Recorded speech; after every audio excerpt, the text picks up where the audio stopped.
This is Eye of the Storm, a St. John's video series presented by NOBULL. Welcome back to another edition of Eye of the Storm. I'm Dexter Henry, joined by the great St. John's beat writer, Zach Braziller. You are great. Okay. We're not going to say great. How about solid?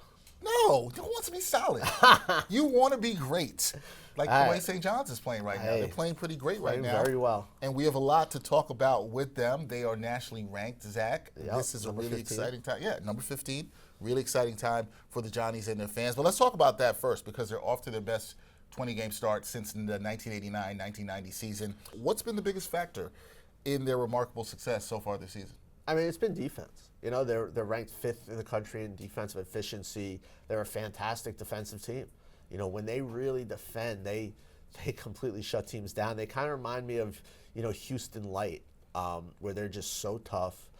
And look, you saw it in that Xavier game. They have an amazing ability to just turn it on. You know, they hit a gear that the other team can't. You know, Xavier really took it to them that first half last Wednesday. You know, they were the better team for probably about 28 minutes or so.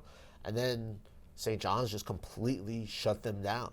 They shut down Zach Fremantle. They shut down Ryan Conwell. And, they found a way to get to overtime and beat them in overtime. I think it was something like the last 20-plus of game time, Xavier scored 19 points. And Xavier's a good offensive team. They run good stuff.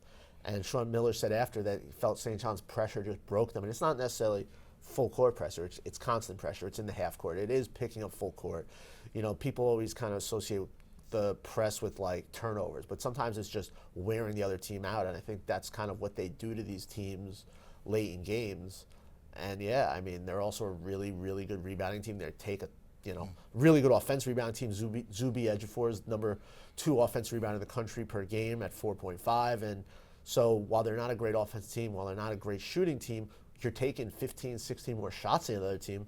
That's a huge difference. Yeah, that's a huge difference, and that absolutely is going to help a team with their offense. Now, I got to ask you this because the team, they've won 6 straight. You talked about the Xavier game. That was an amazing comeback win for them there. When you look at it during the streak, how have they been able to close out games so well? Because you talk about just turning the switch, right? You talk about how good their defense is, but what has been going so right for them in their ability to close out games like they did in that Xavier game?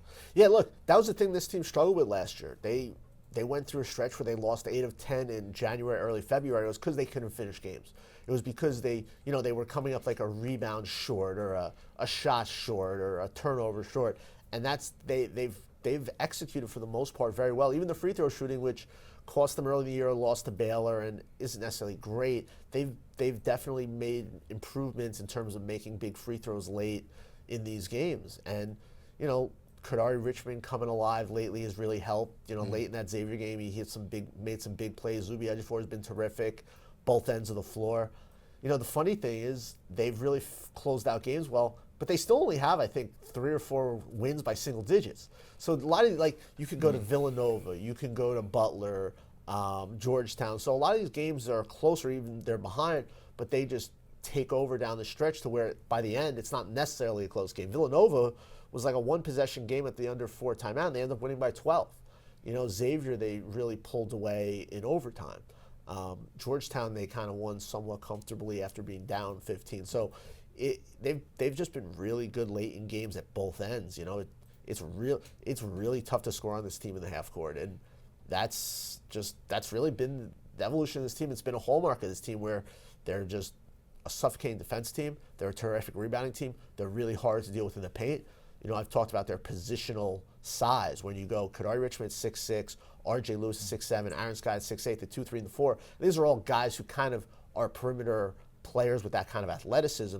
So most teams cannot match their size and athleticism at those spots. Yeah, and you're seeing how that's translating into the wins, especially during this 6-game winning streak. And one of the players that you just mentioned who's been playing well, we talked about him a bunch at the top of the season, that's Kadary Richmond. His form has been really good during this 6-game winning streak.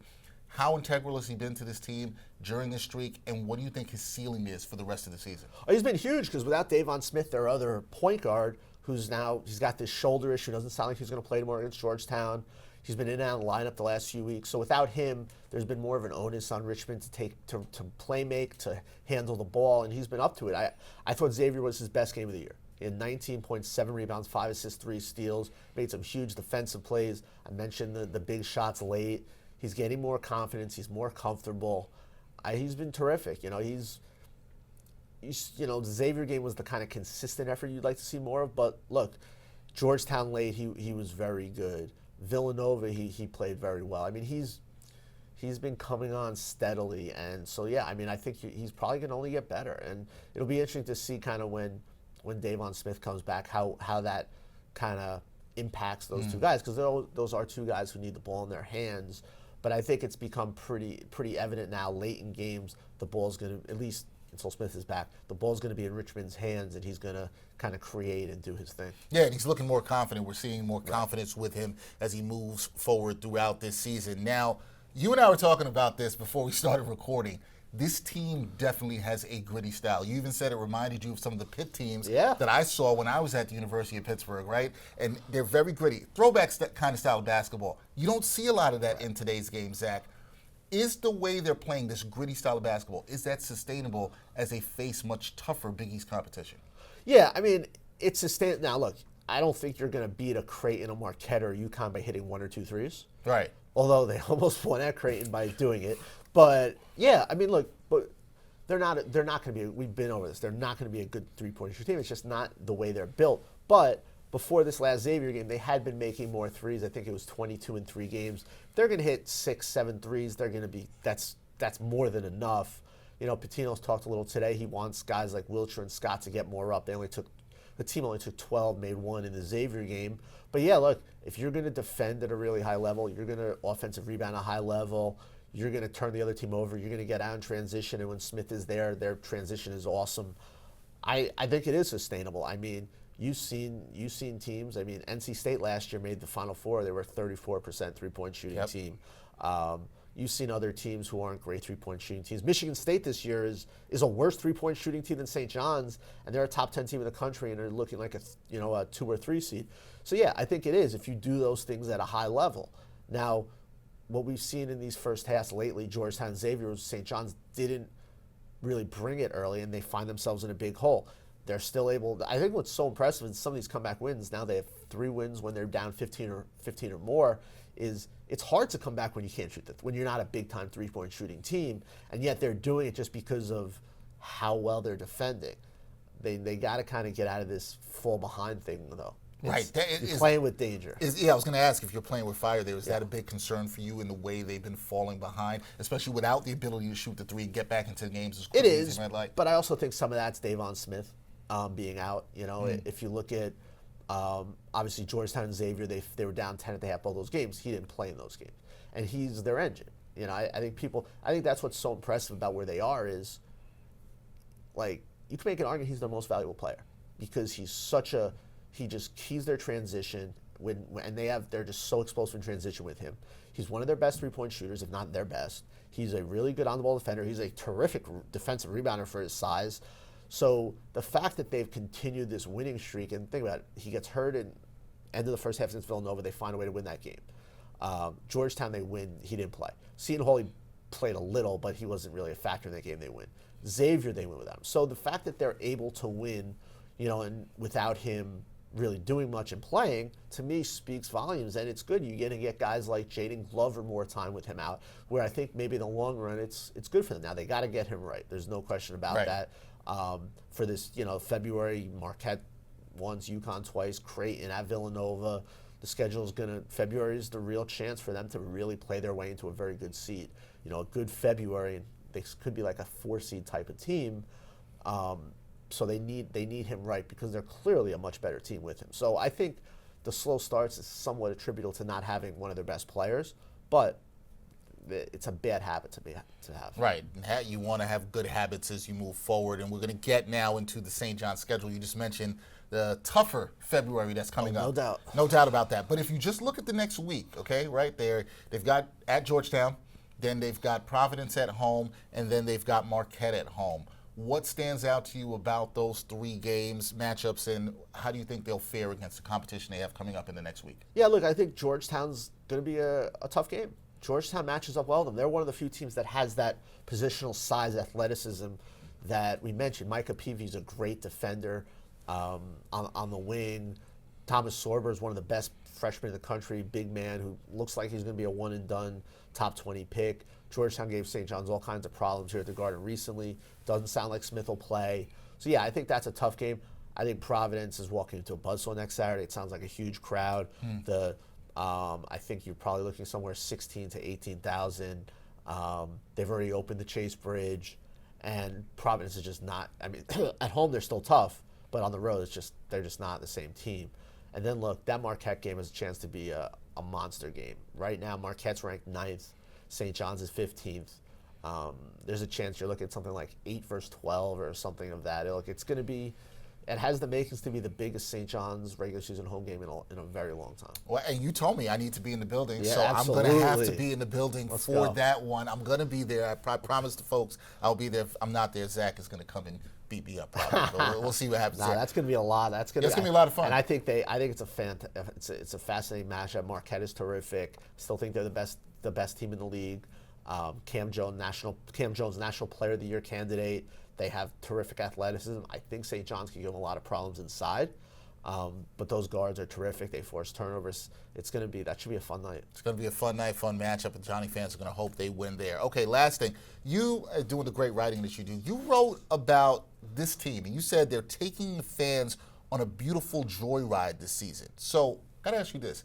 Do you sense that the players and coaches, the confidence is going up, and they truly believe that they can win the Big East? Yeah, I mean, it's something they talk about. I mean, they've mentioned this in the past. Like, they talk about winning this league. There's a belief, Pitino said the other day, like, we expect to win games. It's not about maybe we could, like, they expect to win every game they play. And this team has done something that you just haven't seen from this program in a long time, where they find ways to win. The Xavier game to me was still, they go 1 of 12 from 3. They had 14 turnovers. They got 6 points in transition. So, like, stuff that they usually do, they usually need to do to win games, they didn't do. And they still found a way to win because their defense was just so lights out late, because Kadary Richmond had a really good game, because Zuby Ejiofor took over the overtime. They're winning games that kind of defy stats and analytics. Beating a decent Butler team when you shoot 1 of 21 from 3. There's now a feeling where if the game is close, they're going to win.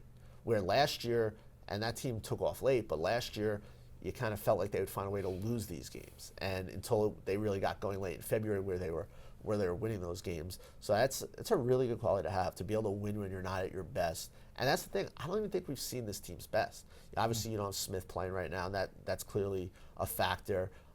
We've only seen a few games where they've really hit a lot of threes, and I do think they're a better shooting team than we've seen for the most part. So look, I just think they're, you see the freshmen Glover and Ruben Prey coming along and helping their depth a little. Like, I think this team is still going to take a leap like last year's team did. Like, last year's team took that leap defensively, where that was a big weakness. Where this year's team, I think, maybe not quite the leap last year's team did, but this year's team will get better offensively as you get Smith healthy and guys, just improve as usually guys do with Pitino. So, like, that's, to me, the biggest thing if you're a St. John's fan. You're thrilled with where you are. You're tied for first. You're 15th in the country. But you're probably going to be better in a month. Look at you hyping up the St. John's fan right now. There's a lot to be excited about. 15th in the country, tied for first in the Big East, as you said, and you think they can get better. Oh, yeah. I mean, right now they're winning games without arguably their most valuable player. Right. I think you can make a legit argument because of what he gives this team in transition, that Smith is their most valuable player. Him or Ejiofor is, you could kind of go either way with that. But yeah, I mean, they're still winning games without a key starter. And the confidence from doing that is only going up, right? The confidence is only going up. No question about it. No, I mean, if you're a St. John's fan, I know all the St. John's fans are always waiting for the sky to fall, but hey, you're 17-3, you're 8-1 in the league. Just enjoy it. Enjoy the ride. Right. Life is good, and if you don't come out for that Marquette game, Zach's going to come. Think about it. You could be a Jets fan. Well, that's right. You could be, and then the sky really is always falling. Yeah. But that's another story for another show, for another day. That is Zach Brazilian. That's a great job for the New York Post covering the St. John's Red Storm. Zach, thanks for joining me again on Iron Storm. Appreciate you, man. My pleasure. We'll do it again soon.